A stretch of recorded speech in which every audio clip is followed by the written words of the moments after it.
Am წუთებში გორის კულტურის ცენტრში სილამაზის კონკურსი Miss Gori 2017 მიმდინარეობს. სილამაზის კონკურსში 14-დან 16 წლამდე გოგონები მონაწილეობენ. მათგან ერთ გამარჯვებულს შიური გამოავლეს, რომელიც სხვადასხვა კონკურსში მიიღებს მონაწილეობას. Miss Goris ტიტულისთვის სულ 21 კონკურსანტი იბრძოლებს. აღსანიშნავია, რომ მსგავსი სახელწოდების კონკურსი გორში წელს პირველად იმართება. ღონისძიების ორგანიზატორი სამოდელო სააგენტო ფავორიტი და კულტურის ცენტრია.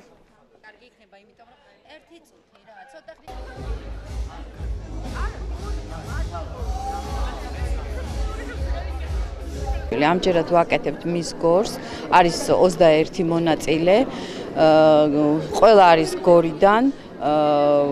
შემდეგ მაისში კეთება გაერთიანებული კონკურსი თბილისში, გაერთიანებული კონკურსის გამარჯვებული გაემგზავრება ბარსელონაში საერთაშორისო კონკურსზე Miss მსოფლიო პრინცესა, რომელიც გაიმართება სექტემბერში, ბარსელონიდან აიღებს კურსს გემი და არის ეს ხმელთაშუა ზღვის კრუიზი, მოიცავს 4 ქვეყანას.